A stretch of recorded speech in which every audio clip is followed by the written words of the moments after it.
وهم ركعا سجدا يبتغون فضلا من الله ورضوانا سيماهم في وجوههم من أثر السجود ذلك مثلهم في التوراة ومثلهم في الإنجيل كزرع أخرج شطأه فآزره فاستغلظ فاستوى على سوقه يعجب الزراع ليغيظ بهم الكفار وعد الله الذين آمنوا وعملوا الصالحات منهم مغفرة وأجرا عظيما. آمنت بالله صدق الله العظيم. اللهم صل على سيدنا ومولانا عبدك ورسولك وحبيبك محمد النبي الأمي وعلى آله وأصحابه وأزواجه وبناته وبارك وسلم. اللہ کی پاک کلام قرآن مجید میں یہ 26واں پارہ ہے اور سورہ فتح کا یہ آخری رکوع ہے جو آیت نمبر 27 سے لے کر آیت نمبر 29 تک 3 آیات ہیں. 27, 28, 29 سورہ فتح کی یہ آیات ہیں. آخری رکوع آخری آیات 26واں پارہ. آئیے سب سے پہلے ان آیات کا مفہوم اور ترجمہ اور پھر اس کے پس منظر میں انشاءاللہ مختصر سی گفتگو. لقد صدق اللہ رسولہ الرؤیا بالحق. بلا شبہ اللہ نے اپنے پیارے رسول صلی اللہ علیہ وسلم کے خواب کو سچ کر دکھایا. لتدخلن المسجد الحرام انشاءاللہ. ایمان والو تم ضرور مسجد حرام میں داخل ہوگے انشاءاللہ جب اللہ چاہے گا. آمینین امن کا پیغام لے کر محلقین رؤوسکم ومقصرین لا تخافون. اس حالت میں کہ تم عمرہ کے بعد اپنے سروں کو چاہے مرواتے ہوئے جاؤ یا اپنے بالوں کو کٹواتے ہوئے جاؤ بالکل بغیر کسی خوف اور ڈر کے تم اللہ کے گھر میں طواف کر سکو گے. وعلم ما لم تعلموا فجعل من دون ذلك فتحا قریبا. وہ ایسی بات ہے جس کو بڑا واضح کر دیا گیا ہے لیکن تم اسے نہیں جانتے. اللہ تعالیٰ بہت جلد تمہاری اس کیفیت کو فتح مبین میں بدل دے گا. والذی ارسل رسولہ بالہدی ودین الحق. اللہ ہی وہ ذات گرامی ہے جس نے اپنے رسول کو قیادت دے کر بھیجی اور زندگی گزارنے کا سچا طریقہ دے کر بھیجا. اس لیے کہ دنیا میں جو لوگ جن نظاموں کے تحت زندگی گزار رہے ہیں وہ سارے کے سارے نظام دب جائیں اور اللہ کا دیا ہوا نظام غائب ہو جائے. وکفیٰ باللہ شہیدا. اور اس بات پر اللہ کافی ہے. اللہ اکیلا یہ کام کرے گا. کوئی کرے یا نہ کرے اس کے بندوں میں لیکن یہ کام ہو کر رہے گا. محمد رسول اللہ. محمد اللہ کے رسول ہیں. والذین معه اشداء علی الکفار رحماء بینہم.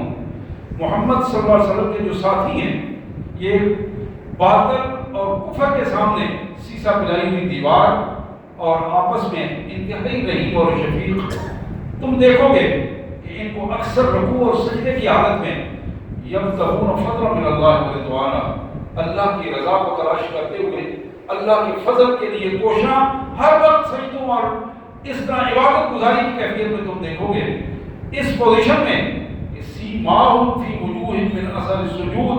ان کے چمکتے ہوئے چہروں میں سجدوں کے نمایاں نشان تمہیں نظر آئیں گے.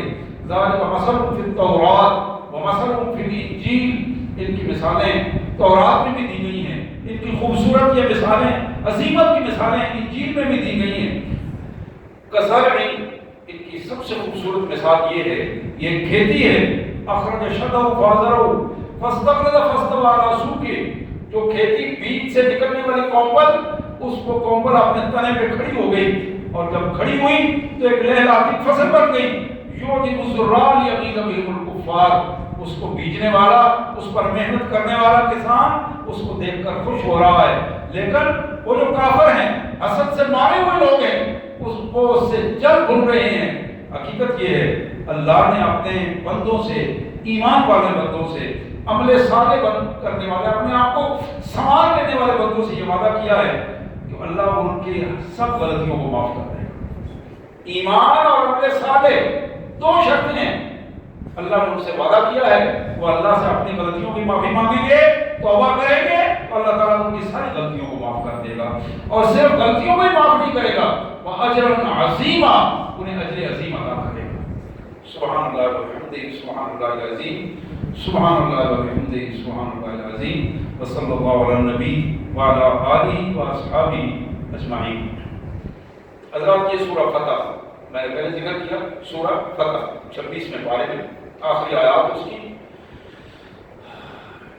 یہ سورہ فتح کب نازل ہوئی، کیسے نازل ہوئی، کیا پس منظر تھا، اور آج کے دنوں میں اس کی کیا اہمیت ہے، یہ وہ سوالات ہیں جن پر آج ہم نے مختصر سی گفتگو کرنی ہے۔ نبی رحمت صلی اللہ علیہ وسلم نے مدینہ طیبہ جب آپ پہنچے، یہ آپ کو علم ہوگا کہ آج 1440 سال اور 3 دن ہو گئے ہیں۔ یہ عظمت ہے اسلامی تاریخ کی جو اس نے سنبھال کے رکھا ہوا ہے ایک ایک لمحہ، کہ میرے پیارے کریم صلی اللہ علیہ وسلم جب مدینہ طیبہ میں تشریف لائے تو آج انہیں 1440 سال اور یہ تیسرا دن ہے۔ سبحان اللہ وبحمدہ، سبحان اللہ العظیم۔ اس کیفیت میں غزوہ بدر ہوا 1 سال بعد، پھر دوسرے سال غزوہ احد ہوا، پھر وہ مہمات ہیں جو چھوٹی چھوٹی مہمات ہوتی نہیں، اور ایمان والے اپنی قوت کو اس انداز میں بڑھاتے رہے کہ اللہ کی راہ میں باطل کو آنکھیں دکھاتے اور باطل کی قوتوں کو سرنگو کرتے ہوئے اللہ کے کلمے کو بلند کرنے کی کوشش کے لیے کوشاں رہے۔ یہ کام سارا خاتم الانبیاء سید المرسلین صلی اللہ علیہ وسلم کی قیادت میں سرانجام پا رہا تھا کہ نبی رحمت صلی اللہ علیہ وسلم کو ایک دن خواب آیا، خواب میں آپ نے دیکھا کہ آپ عمرہ کر رہے ہیں، اپنے ڈھیر سارے ساتھیوں سمیت عمرہ فرما رہے ہیں، اور اس عمرے میں جب آپ گئے تو بڑی شان و شوکت کے ساتھ گئے، کعبۃ اللہ میں گئے، عمرہ کیا ہے، حج ادا کیا ہے، اور ایک فتح اور تمطراق کی پوزیشن ہے جو آپ نے خواب میں دیکھی۔ آپ نے صحابہ کرام سے صبح ذکر کیا، نبی کا خواب سچ ہوتا ہے، اس میں کوئی دوسری بات نہیں ہوتی، کوئی کسی قسم کا وہم نہیں ہوتا، نبیوں کا خواب سچا خواب ہے۔ محمد کریم صلی اللہ علیہ وسلم نے اپنے اس خواب کے حوالے سے ہی ایک سفر کو ترتیب دیا اور جب اعلان کیا۔ میں آج صبح دیکھ رہا تھا، ابن کثیر نے ہے کہ رسول اللہ صلی اللہ علیہ وسلم نے جب ساتھیوں سے ذکر کیا تو 700 سے زیادہ ساتھی آپ کے ساتھ تیار ہو گئے، اور 70 اونٹ انہوں نے قربانی کے لیے بھی اپنے ساتھ لے لیے، اور معروف روایات میں آتا ہے کہ 1400 افراد محمد کریم صلی اللہ علیہ وسلم کے برکات تھے۔ اور وہاں سے چلتے وقت نبی رحمت صلی اللہ علیہ وسلم نے فرمایا تھا عرب کے دستور کے مطابق ایک سوار جس کا اپنا ایک ہتھیار اپنے پاس رکھتا ہے اس سے زیادہ کوئی بندہ ہتھیار اپنے پاس نہ رکھے، اس لیے کہ ہم لڑائی کے لیے نہیں، ہم عبادت کے لیے جا رہے ہیں۔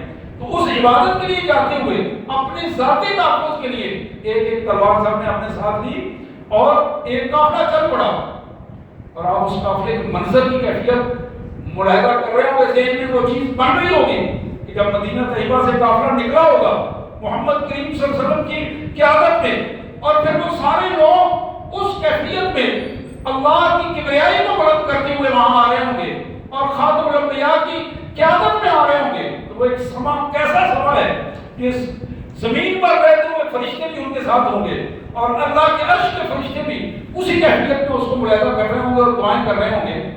اس پوزیشن میں نبی رحمت صلی اللہ علیہ وسلم کا وہ قافلہ چلتا ہوا ملا کر ایک جگہ پہ رکا اور پھر آگے دوسری جگہ پہ رکا۔ وہ پہلی جگہ جہاں قافلہ رکا تھا اس کی بنیادی وجہ یہ تھی کہ یہی خبر نبی رحمت صلی اللہ علیہ وسلم تک پہنچی کہ قریش مکہ نے یہ بات طے کر لی ہے کہ کسی صورت میں بھی محمد صلی اللہ علیہ وسلم اور آپ کے ساتھیوں کو ہم عمرہ نہیں کرنے دیں گے، کعبۃ اللہ میں نہیں آنے دیں گے۔ اور یہ بخاری کی روایت ہے، ابن کثیر میں موجود ہے، نبی رحمت صلی اللہ علیہ وسلم کے مقابلے کے لیے، آپ کو روکنے کے لیے خالد بن ولید کی قیادت میں ایک دستہ تشکیل دیا، اس کو بھجوایا گیا، اور خالد بن ولید اس دستے کو لے کر اپنے رسول اللہ صلی اللہ علیہ وسلم کے راستے کو روکنے کے لیے آئے۔ رسول اللہ صلی اللہ علیہ وسلم نے ساتھیوں کو بتایا کہ اس راستے کو چھوڑ دو اور دوسرے راستے پہ چلے جاؤ، ذرا تھوڑا تنگ اور مشکل راستہ تو اس راستے سے نکلے۔ اب خالد نے پیچھے اپنی کمانڈ سے جا کے پھر تذکرہ کیا، انہوں نے تو راستہ بدل لیا، اب وہ ہماری اپروچ سے باہر ہوتے چلے جا رہے ہیں، حتیٰ کہ رسول کائنات صلی اللہ علیہ وسلم حدیبیہ کے مقام تک پہنچے، اور یہ حدیبیہ کا مقام مجموعی طور پر کوئی 13 کلومیٹر کے فاصلے پر ہے، مکہ مکرمہ سے کم و بیش اتنا سفر بنتا ہے۔ اس پوزیشن میں نبی رحمت صلی اللہ علیہ وسلم جب وہاں پہنچے تو قریش کے پیغام آنا شروع ہو گئے، مختلف لوگ آ کے یہ بتانا شروع ہوئے کہ جناب وہ تو یہ کر دیں گے، وہ کر دیں گے۔ انہوں نے پوری روکنے کے لیے پوری کوشش کی ہے، لڑائی کی پوری کوشش کی ہے۔ تو رسول اللہ صلی اللہ علیہ وسلم بار بار ان کو پیغام بھجوا رہے تھے کہ ہمارا ارادہ لڑنے کا نہیں ہے، جنگ کرنے کا نہیں ہے، ہم صرف عبادت کے لیے آئے اور ہمیں عبادت کرنے کی اجازت دو تاکہ ہم عبادت کر کے نکل جائیں۔ لیکن انہوں نے اس بات کے لیے یہ بات طے کر دی تھی کہ ہم ہر قیمت پر ان کو قریب نہیں آنے دیں گے۔ اب ایک ایسے حالات بن گئے، ایسی کیفیت بنی کہ جس میں مسلمانوں کا آگے بڑھنا بھی مشکل ہو گیا، اور قریش کے ساتھ وہ سارا سلسلہ اسی پوزیشن میں عروہ بن مسعود ثقفی نامی ایک قریش کی طرف سے ایک شخص جو یہ پیغام لے کر آیا رسول اللہ صلی اللہ علیہ وسلم کے پاس کہ جناب آپ مہربانی کریں اور یہ جو کچھ آپ آ رہے ہیں آپ کو آگے ممکن نہیں آنا، اور یہ لوگ جو آپ کے ساتھ ہیں یہ بھی کوئی اتنے مضبوط لوگ نہیں ہیں جن کو لے کر آپ آ رہے ہیں۔ نبی رحمت صلی اللہ علیہ وسلم نے اس سے جو بات چیت کی، اسے جو بات سمجھائی گئی، بات اس کی سمجھ میں آ گئی کہ اب یہ ممکن نہیں ہے کہ یہ پیچھے ہٹیں۔ اس نے جا کے قریش کو بتایا۔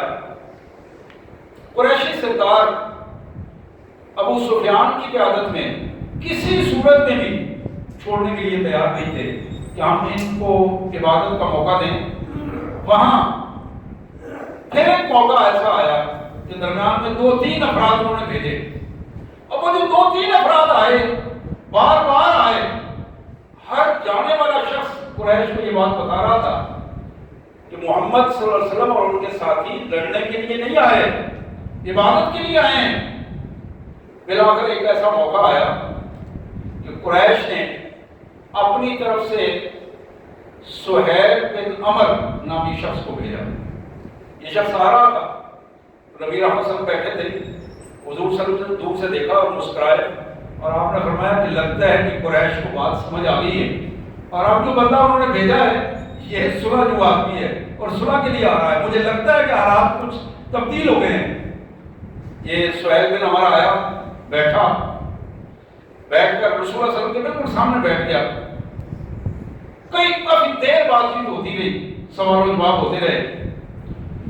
اب اس سوال و جواب کی کیفیت میں سہیل نے ایک جملہ کہا، محمد صلی اللہ علیہ وسلم تم کیا سمجھتے ہو کہ اپنی قوم سے منہ گردانی کر کے یہ جو پتہ نہیں کہاں سے بکھرے ہوئے لوگوں کو اکٹھے کر کے لائے ہو، کل جب لڑائی ہوگی تو ان میں سے کوئی بھی تمہارے ساتھ نہیں رہے گا، ان کا خونی رشتہ ہی تمہارے ساتھ نہیں ہے، یہ کون ہے جو تمہارے ساتھ کھڑا ہوگا؟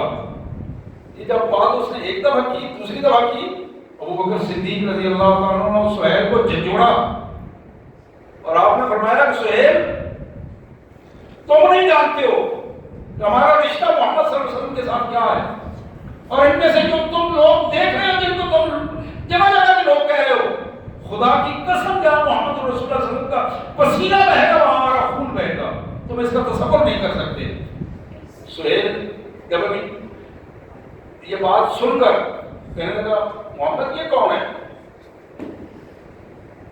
رسول اللہ صلی اللہ علیہ وسلم نے فرمایا تم نہیں جانتے، یہ ابو قحافہ کا بیٹا ہے۔ کہا اچھا، خدا کی قسم اگر اس ابو قحافہ کے بیٹے کا احسانات مجھ پر نہ ہوتے تو میں آج اسے مزہ چکھا دیتا جس طرح اس نے میری بےزتی کی اور میرے سامنے بات کی ہے. بات خیر آگے چلتی رہی. سہیل کی گفتگو میں اس نے ایک جسارت کی. عربوں کی یہ عادت تھی کہ وہ جب پنچایت میں جب کہیں گفتگو کر رہے ہوتے تو باتیں کرتے کرتے بعض اوقات ہاتھ آگے کر دیتے تھے, داڑھی تک کاٹتے جاتے, بعض اوقات سختی سے توہین بھی کر جاتے اس انداز میں, بعض اوقات ترلے کے انداز میں داڑھی میں ہاتھ لگا دیتے. تو سہیل کا ہاتھ رسول اللہ صلی اللہ علیہ وسلم کی داڑھی مبارک تک پہنچا. مغیرہ بن شعبہ کھڑے ہوئے تھے, تلوار لے کے کھڑے تھے اور انہوں نے خود پہنی ہوئی تھی, چہرہ چھپا ہوا تھا ان کا. جو ہی سہیل کا ہاتھ آگے بڑھا حضور صلی اللہ علیہ وسلم کی داڑھی کی طرف, انہوں نے تلوار کا دستہ ان کے گٹھ پر مارا اور کہنے لگے سہیل اپنے آپ کو قابو میں رکھو اور پیچھے رہو, اپنا ناپاک ہاتھ محمد رسول اللہ صلی اللہ علیہ وسلم کے پاکیزہ جسم کے ساتھ تمہارا ہاتھ ٹچ نہ ہونے پائے. اب سہیل گھبرا گیا, خوف زدہ ہو کے پوچھا محمد یہ کون ہے؟ کہا آپ نے فرمایا یہ تمہارا بھتیجا ہے, مغیرہ بن شعبہ تمہارا بھتیجا ہے. اب وہ سٹپٹا کر کہنے لگا اچھا مغیرہ تمہیں تو منہ دھونا نہیں آتا تھا, تم میرے اتنے احسانات تم پر, اور تم.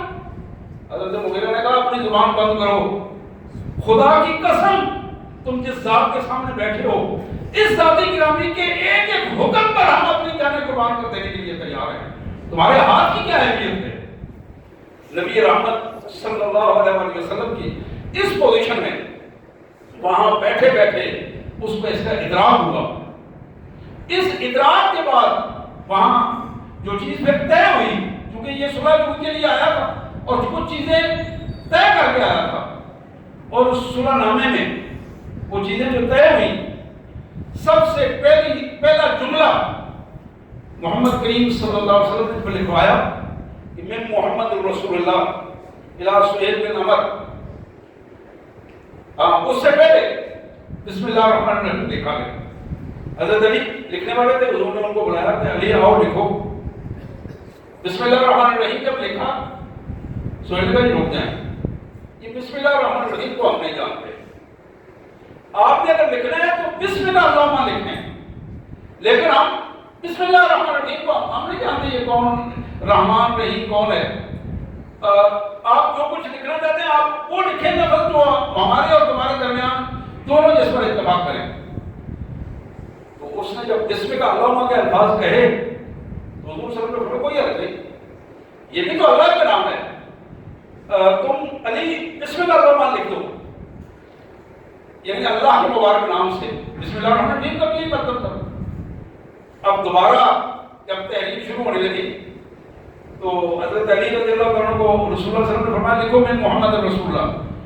حضرت علی نے یہ جملہ لکھ دیا کہ یہ معاہدہ محمد رسول اللہ صلی اللہ علیہ وسلم اور سہیل بن عمر کے درمیان ہو رہا ہے.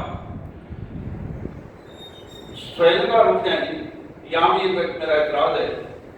آپ یہ بتائیں کہ اگر ہم آپ کو رسول اللہ مان لیں تو تمہارا جھگڑا ختم ہو جاتا ہے.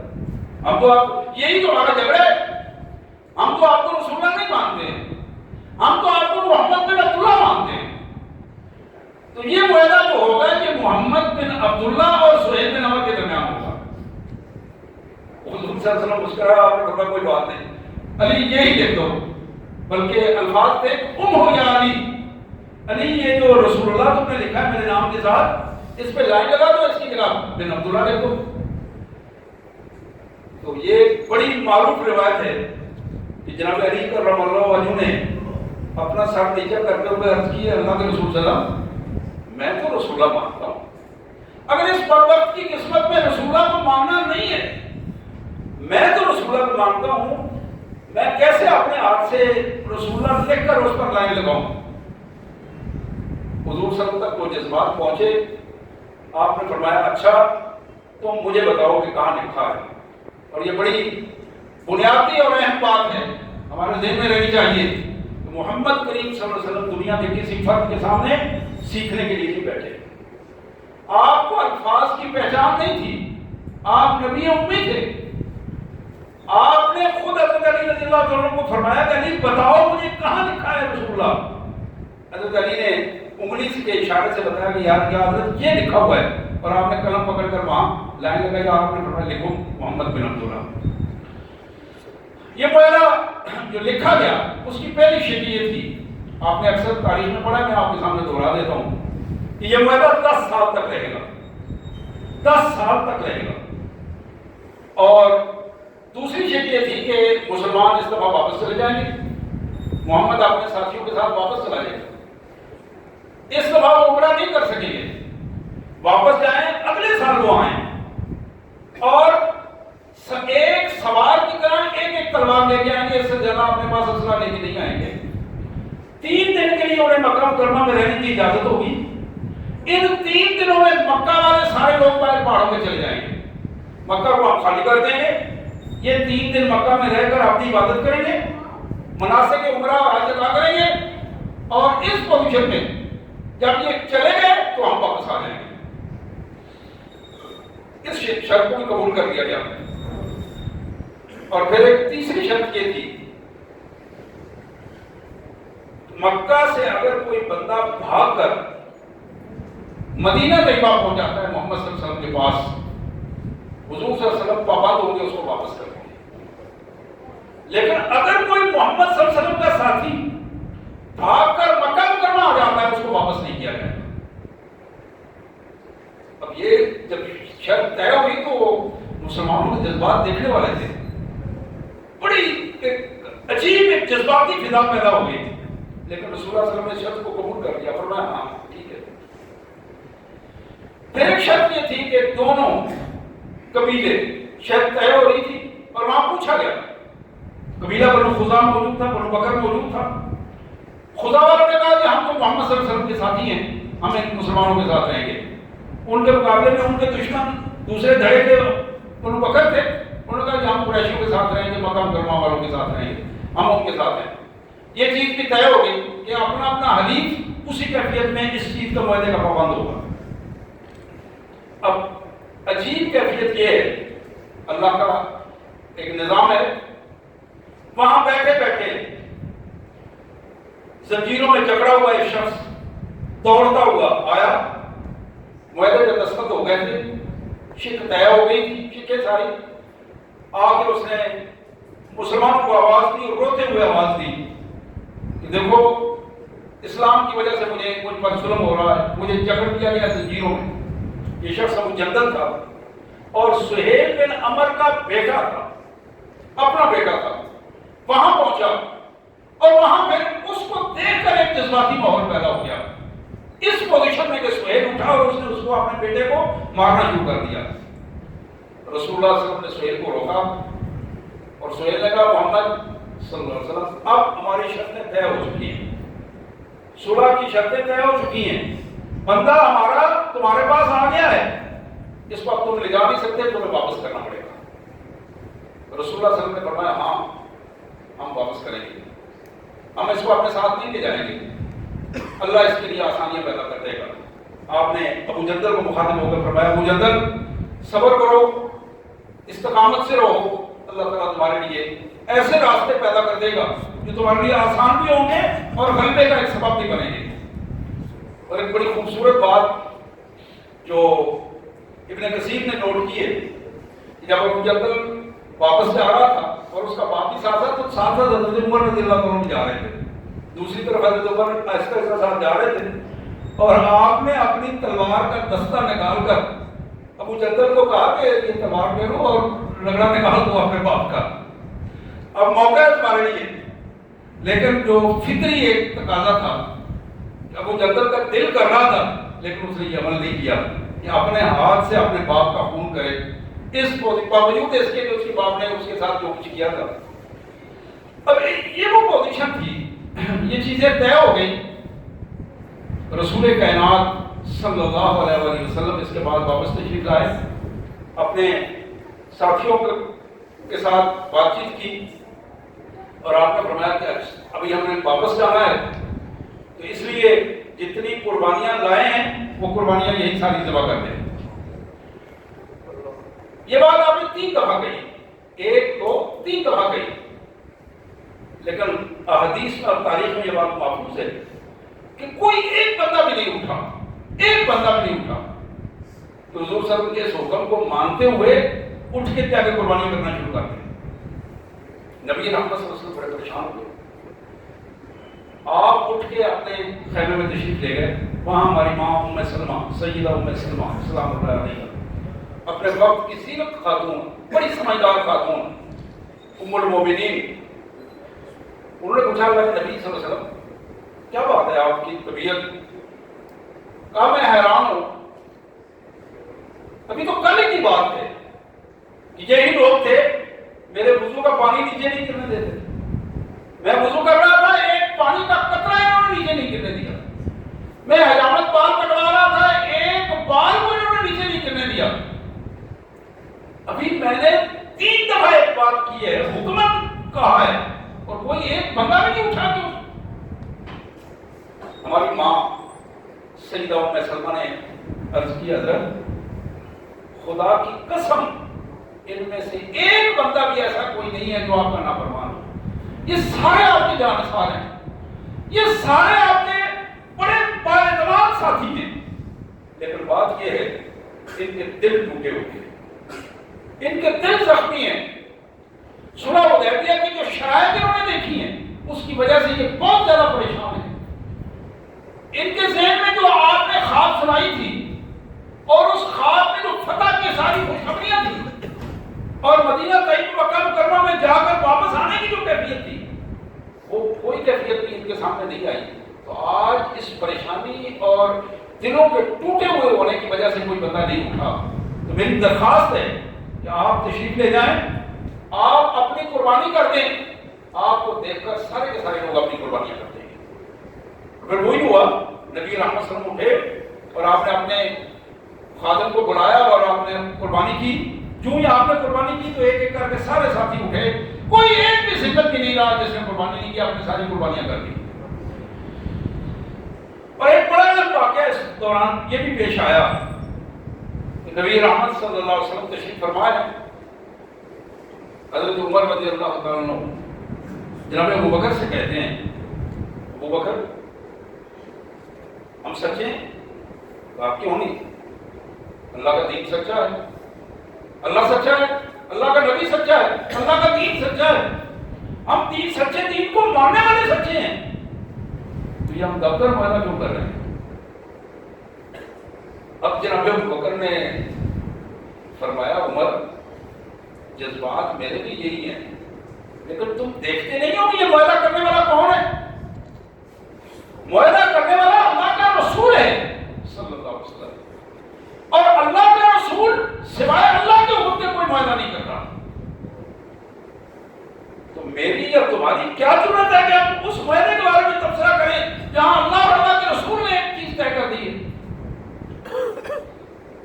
اور پھر جناب ابو بکر نے حضرت عمر کا ہاتھ پکڑا اور دوڑتے ہوئے رسول اللہ صلی اللہ علیہ وسلم کے پاس پہنچے, اور وہاں بھی ابو بکر تو خاموش تھے رضی اللہ تعالیٰ عنہ.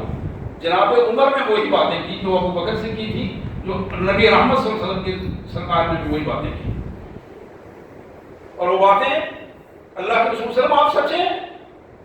آپ نے فرمایا عمر یہ کیسی بات کر رہے ہو, میں اللہ کا رسول ہوں, میں حق پر ہوں, اللہ سچا ہے, اللہ کا دین سچا ہے. اور پھر وہی آخری بات دی کہ ہم دفتر معاہدہ کیوں کر رہے ہیں؟ آپ نے فرمایا عمر انتظار کرو, انتظار کرو, میں اللہ کا رسول ہوں, سچا دین لے کر آیا ہوں, اللہ کی سچی حاکمیت کی طرف تمہیں دعوت دے رہا ہوں, انتظار کرو, اللہ تعالیٰ اس کا جواب تمہیں دے دے. جناب عمر رضی اللہ تعالیٰ عنہ اسی پریشانی اور غمزدگی کی کیفیت میں واپس لوٹتے ہیں, اور پھر قافلہ چلتا ہے. آدھا سفر تقریباً طے ہو جاتا ہے, ایک جگہ سٹے ہوتا ہے, رات کا ٹائم ہے, رسول کائنات صلی اللہ علیہ وسلم پر وحی کی کیفیت طاری ہوتی ہے, اور اس وحی کی کیفیت میں انتہائی پسینے میں شرابور جب نبی رحمت صلی اللہ علیہ وسلم پر وحی کی کیفیت ختم ہوتی ہے تو حضور کا پہلا جملہ یہ تھا کہ عمر کو بلاؤ. جب حکم ہوا تو جناب عمر دوڑتے ہوئے آ رہے تھے, اور ذہن میں کھٹکڑا بھی تھا کہ کہیں ایسا نہیں ہے کہ اللہ کی طرف سے میری گرفت نہ ہو جائے. اس پریشانی کی کیفیت بھی تھی. آتے ہی آپ کے خاموشی سے کھڑے ہو گئے. حضور نے فرمایا آپ کا چہرہ چمک رہا تھا, خوشی سے چمک رہا تھا محمد کریم صلی اللہ علیہ وسلم کا چہرہ, اور آپ نے فرمایا عمر تمہارے لیے مبارک ہو, خوشخبری ہو, اللہ نے تمہارے سوال کا جواب فتح مبین کی صورت میں دیا ہے. اللہ تعالیٰ نے اس ساری کیفیت کو فتح مبین قرار دیا ہے. جناب عمر رضی اللہ تعالیٰ اللہ کے رسول سے معافی مانگنے لگے کہ میرے آقا مجھ سے آپ کی شان میں اگر گستاخی ہوئی ہے میں معذرت خواہ ہوں. اللہ سے معافی مانگی. اور حدیث میں آتا ہے ابن کثیر میں موجود ہے کہ نبی رحمت صلی اللہ علیہ وسلم نے کہ حضور ان الفاظ پر حضرت عمر کہتے ہیں کہ خدا کی قسم میں نے بڑی خیرات کی ہے, جانور قربان کیے ہیں, نمازیں پڑھی ہیں, استغفار کیا ہے, اس ایک عمل کا مجھے ساری زندگی کر رہا ہے کہ میری آواز میرے پیارے آقا صلی اللہ علیہ وسلم سے اونچی ہو گئی. اس چیز پر میں نے اپنی ساری عمر اللہ سے معافی مانگتا رہا ہوں, اللہ سے معذرت کرتا رہا ہوں. حضرات یہ وہ پوری کیفیت تھی جو فتح مبین کی ایک صورت بنی, اور اسی صورت میں آپ کو وہ واقعہ بھی اسی دوران اسی صورت میں اس کا تذکرہ ہے. جب ایک سفارت بھیجنے کا فیصلہ ہوا مکہ مکرمہ میں تو حضرت عمر رضی اللہ عنہ کا نام آیا. بعض روایات میں حضرت ابوبکر کا نام بھی آتا ہے, لیکن فیصلہ یہ ہوا کہ حضرت عثمان غنی رضی اللہ عنہ کو بھیجا جائے. حضرت عثمان غنی رضی اللہ عنہ کا قبیلہ جو سیاسی طور پر بڑا مضبوط قبیلہ تھا بنو امیہ مکہ مکرمہ میں, اور سردار بھی انہیں کا تھا, ابو سفیان سردار تھا. حضرت عثمان غنی رضی اللہ عنہ کو ان کے 10 ساتھیوں کے ساتھ وہاں بھیجا گیا. حدیث میں آتا ہے کہ چوں ہی آپ مکہ مکرمہ کی حدود میں داخل ہوئے, وہاں آپ کے قبیلے کا ایک سردار دور سے اس نے دیکھا عثمان آیا ہے, بڑی ابن ربان یا ابن ریان نام تھا ان کا. اس نے اپنی سواری سے اترا, اپنے قبیلے کا سردار تھا, سواری سے اترا, سواری سے اتر کر حضرت عثمان کا استقبال کیا اور اپنی سواری میں بٹھایا آگے اور خود ان کے پیچھے بیٹھا, اور مکہ والوں کو کہہ دیا آواز دے کر کہ عثمان میری پناہ میں آ رہا ہے, کوئی اس کی طرف میری نظر نہیں دیکھے گا. جناب عثمان غنی رضی اللہ عنہ جب مکہ مکرمہ میں گئے, وہاں مشاورت ہوئی. اس مشاورت کی پوزیشن میں بھی انہوں نے ابو سفیان نے اور باقی سرداروں نے یہ طے کیا, انہیں بتایا عثمان اب تم آ گئے ہو تو تم تو ہمارے بھتیجے ہو, ہمارے بھائی کے بیٹے ہو, قریبی رشتہ دار ہو, تمہیں اجازت ہے تم بھی اور تمہارے یہ ساتھی بھی عمرہ کر لیں, کعبۃ اللہ کا طواف کر لو, لیکن یہ یاد رکھو کہ ہم محمد اور اس کے ساتھیوں کو یہاں نہیں آنے دیں گے. نبی رحمت صلی اللہ علیہ وسلم کے اس عظیم ساتھی نے جناب ذوالنورین نے کہا خدا کی قسم میں اس کعبۃ اللہ کو گواہ کر کے تمہیں یہ بات کہتا ہوں کہ عثمان کسی صورت میں بھی کعبۃ اللہ میں نہیں جائے گا, طواف نہیں کرے گا جب تک کہ محمد کریم صلی اللہ علیہ وسلم طواف نہیں کریں گے, حضور کے ساتھ ہی طواف نہیں کریں گے. اور ادھر یہی بات محمد کریم صلی اللہ علیہ وسلم نے بھی اپنی ساتھیوں میں کہی کہ جب ایک چند ساتھیوں نے اس خواہش کا اظہار کرتے ہوئے, عثمان تو بڑا خوش قسمت ہے کہ وہ کیا ہے اور اسے کعبۃ اللہ کے طواف کا موقع مل جائے گا اور وہ تو وہاں عمرہ کر کے آئے گا, طواف کر کے آئے گا. جب یہ بات نبی رحمت صلی اللہ علیہ وسلم تک پہنچی, آپ نے فرمایا خدا کی قسم میں نے عثمان کو روکا نہیں ہے, لیکن میں تمہیں یقین سے کہہ سکتا ہوں کہ عثمان ہمارے بغیر کعبۃ اللہ میں قدم ہی نہیں رکھے گا. اور پھر واقعی وہی پوزیشن ہوئی. اللہ کے رسول صلی اللہ علیہ وسلم جب اس پوری کیفیت سے واپس ہوئے تو پھر ایک وقت وہ آیا کہ یہ فتح مبین کا جو کھلا پیغام تھا, لوگ سوچ رہے تھے تو بڑی پریشانی کی بات ہے, یہ بڑی عجیب قسم کی کیفیت ہے کہ اس کیفیت میں مسلمانوں نے تب کر معاہدہ کیا ہے. رسول اللہ صلی اللہ علیہ وسلم میں بیٹھے تھے, ایک شخص اسی طرح دوڑتا ہوا آیا اور آ کر نبی رحمت صلی اللہ علیہ وسلم کے پاس, اللہ کے رسول صلی اللہ علیہ وسلم میرے پر بڑا ظلم ہوا ہے, میں مسلمان ہوں, قریشیوں نے, مکہ والوں نے, کافروں نے مجھے مار مار کر اغوا کر دیا ہے, میں ان کی قید سے بھاگ کر آ گیا ہوں. آپ جانتے ہیں کہ یہ نام ابو بصیر کا نام تھا, محمد کریم صلی اللہ علیہ وسلم نے دیکھا اور ابھی وہ باتیں کر رہا تھا کہ پیچھے سے دو افراد اور پہنچ گئے. انہوں نے کہا جی آپ کے ساتھ معاہدہ ہوا ہے اور معاہدے کے مطابق یہ بندہ آپ ہمیں واپس کریں گے. رسول اللہ صلی اللہ علیہ وسلم نے فرمایا ہاں ٹھیک ہے معاہدہ ہوا ہے, ہم معاہدے کو توڑنے والے نہیں ہیں, غداری کرنے والے نہیں ہیں. ابو بصیر کو واپس کر دیا اور اس کو تلقین کی. روتے ہوئے وہ واپس ہوا, روتے ہوئے واپس ہوا. حدیث میں آتا ہے کہ وہ واپس جا رہے تھے, راستے میں ایک جگہ 3 افراد تھے, ابو بصیر اور 2 وہ جو لینے آئے تھے, وہ بڑے جنگجو تھے. تو راستے میں بیٹھے ایک جگہ پہ سستا رہے تھے, کھانا جانا کھایا انہوں نے. ابو بصیر کہتا ہے ان میں سے ایک کمانڈر کو, یار تمہاری تلوار بڑی زبردست ہے, بڑی خوبصورت تلوار ہے. اس نے کہا ہاں یہی تلوار ہے جس سے میں نے کئی آدمیوں کے سر کاٹے ہیں. اب اسی خوشی میں وہ تلوار کی 2-4 جب انہوں نے تعریف کی, اس نے تلوار نکالی, تلوار نکال کے دیکھنا شروع کی. ابو بصیر کہتی ہے دکھاؤ اس کا دستہ بڑا زبردست ہے. اور جو ہی اس نے دستہ دکھایا, آپ نے تلوار کو تولا, دیکھا اور پورے بازو سے پوری قوت سے اس کے سر پہ ماری اور اس کو ختم کر دیا. ایک بندہ وہاں مر گیا اور دوسرے نے پھر وہاں ایک لمحہ نہیں رکا. دوسرا اس نے اپنے آپ کی عافیت یہ سمجھی کہ ابو بصیر نامی شخص سے جان چھڑوا لیا ہے. ابو بصیر وہاں سے بھاگا, اکیلا رہ گیا. اور وہ سمندر کا جو ایریا تھا جہاں سے شامی قافلے, شام کی طرف قافلے نکلتے تھے مکے کے, اور ادھر مدینہ تھا, وہاں ایک بالکل بے آباد جگہ پہ اس نے جا کے رہنا شروع کر دیا. اور پھر ابو جندل بھی وہاں پہنچ گئے. اور مکہ مکرمہ سے جتنے لوگ ایمان لاتے تھے وہ مدینہ نہیں جاتے تھے, وہ پھر سیدھا وہاں اپنے اس قافلے کے ساتھ, اور جتنے کافروں کے وہاں تجارتی قافلے ہوتے تھے, اب یہ آزاد تھے, نہ رسول اللہ صلی اللہ علیہ وسلم کے ڈسپلن میں تھے نہ مکہ والوں کے ڈسپلن میں تھے. وہاں سے لوٹ مار کی, کھایا پیا اور عیاشی کی. اب 1 دفعہ 2 دفعہ 3 دفعہ ایسا ہوا, مکہ والے تنگ آ گئے. تنگ آ کے انہوں نے آ کے رسول اللہ صلی اللہ علیہ وسلم کے پاس اس طرح ہاتھ جوڑے کہ خدا آپ نے ان بندوں کو واپس لے آئے, ہمارا اس حوالے سے ہم یہ شرک واپس لے لیتے ہیں, ہماری یہ شرک واپس ہو گئی, لیکن یہ مہربانی کرے ہماری تو دن رات کی نیندیں حرام کی ہوئی ہیں. نبی رحمت صلی اللہ علیہ وسلم نے افراد بھجوائے, ان کو واپس بلایا, واپس بلا کے وہ بھی اس حصے, اس ماحول کا حصہ بنے. اور پھر ایک وقت تھا ابو سفیان جو سردار کی صورت میں مکہ مکرمہ میں مدینہ منورہ میں آیا اس بات کے لیے کہ وہ معاہدہ جس کو ہم نے توڑ دیا تھا, جس کی شکیں ہم نے واپس لی تھی, جس کے توڑنے کا اعلان ہم نے کیا تھا, میں اس معاہدے کی تجدید کرنے کے لیے آیا. اور وہ حضرت ابوبکر سے ملا, انہوں نے کہا ابو سفیان یہ کام محمد رسول اللہ کا ہے, ہمارا کام نہیں ہے, ہم اس کام کی سفارش نہیں کریں گے. حضرت عمر نے بھی انکار کر دیا, حضرت عثمان نے بھی اسی کیفیت میں انکار کیا. اب وہ جاتے جاتے حضرت علی نوجوان تھے ان دنوں, حضرت علی کے پاس آئے, بھتیجے کو مجھے راستہ بتاؤ, کوئی میری بات نہیں مان رہا, کل سے آیا ہوں میں. اور آنے کی بھی یہ پوزیشن تھی, یہ بات میں اپنی ماؤں بہنوں بیٹیوں کے لیے بھی یہ بات کہوں گا, اور آپ افراد کے لیے بھی, کہ غیرت ایمانی کیا چیز ہے.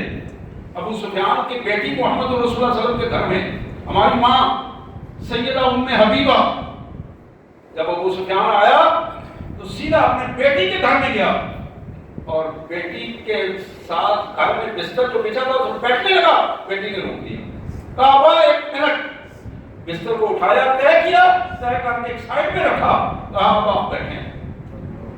ابو سفیان نے کہا بیٹا, بیٹیاں تو باپوں کے لیے بستر بچھایا کرتی ہیں, بیٹیاں تو باپوں کے لیے سیک بٹھایا کرتی ہیں, اور تم ہو کہ تم نے بستر پہ بیٹھ دیا. کہا نہیں ابا جی, خدا کی قسم اس پاکیزہ بستر کے آپ لائق نہیں, آپ مشرک ہیں, آپ نجس ہیں, اور نجاست محمد کریم صلی اللہ علیہ وسلم کے بستر پر نہیں آ سکتی. یہ بستر محمد رسول اللہ صلی اللہ علیہ وسلم کا بستر ہے, اس کے ساتھ آپ کا جسم ٹچ نہیں ہو سکتا. اور یہی ابو سفیان جب حضرت علی نے کہا اچھا چاچا کیوں گھبراتے ہو, گھبرانے کی کیا ضرورت ہے, وہ ادھر کھڑے ہو کے تم اعلان کر دو, میں معاہدے کی تجدید کر دوں اور چلے جاؤ. ابو سفیان جب واپس گیا مکے تو اس نے اپنے سرداروں کو کہا بھی اور تو میری بات کسی نے سنی نہیں, علی نے مجھے کہا تھا تو میں نے ادھر اعلان کر دیا. انہوں نے کہا بیوقوف انسان, تم پوری قوم کے سردار ہو اور تمہیں یہ نہیں پتا چلا کہ تم معاہدے کی تجدید کرنے کے لیے گئے ہو, تو کمانڈر سے تم ملے نہیں، جو بااختیار تھا اس سے ملے نہیں، اور ادھر اعلان کر کے آ گئے ہو۔ اب اسی پوزیشن میں نبی رحمت صلی اللہ علیہ وسلم نے پھر فتح مکہ کے لیے تیاری کی، اور اس تیاری میں آ کر مکہ فتح ہوا۔ انشاءاللہ اللہ تعالیٰ نے موقع دیا تو اگلے جمعے اس میں بات ہوگی۔ مکہ فتح ہوا تو پھر پوری دنیا کو اس بات کا احساس ہوا کہ محمد رسول اللہ صلی اللہ علیہ وسلم جس مشن کے ساتھ ہجرت کر کے مکہ مکرمہ سے مدینہ طیبہ گئے تھے، وہ مشن اب عملی صورت میں فتح مبین کی صورت میں، فتح مکہ کی صورت میں آ رہا ہے۔ اللہ سے دعا ہے اللہ تبارک و تعالیٰ ہمیں اپنی تاریخ کو سمجھنے، پڑھنے اور اس جذبے کے ساتھ فریضہ اقامت دین کے لیے اپنے آپ کو کھڑا ہونے کی کرنے کی توفیق عطا فرمائے۔ باقی دعوانا الحمدللہ رب العالمین۔